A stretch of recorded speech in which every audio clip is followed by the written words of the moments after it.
A year after the deadly midair collision near Reagan National Airport, a crash that killed 67 people, and efforts to prevent another tragedy are still underway. Now there's growing pressure on lawmakers to stop a bill that could roll back key safety reforms put in place after that crash. Marcella Robertson joins us now with what's got the NTSB so fired up this morning. Marcella? Yeah, good morning to you both. Well, this has the NTSB officials pretty upset. The House just passed the National Defense Authorization Act. If the Senate passes it, it would allow military training flights back into DCA's airspace. We're talking about the type of training that led to this tragedy in the first place. After the collision, the NTSB required military aircraft to broadcast their positions.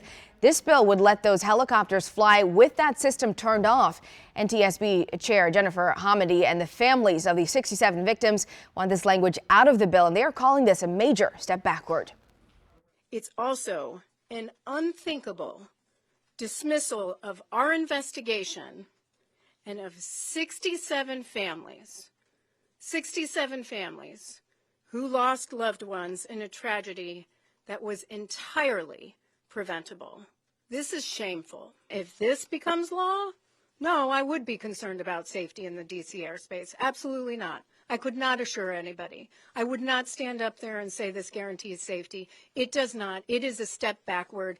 In fact, I would say it's a safety. And you can hear their NTSB officials very concerned about this. This spending bill still needs to make it through the Senate. You can read more about the proposal and how local lawmakers and families of the victims are responding this morning. You can read all that right now on WUSA9.com. Wisdom.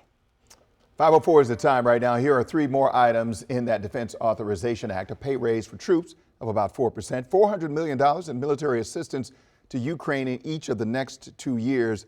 And in all, a record $901 billion in annual military spending, $8 billion more than what President Trump requested earlier this year.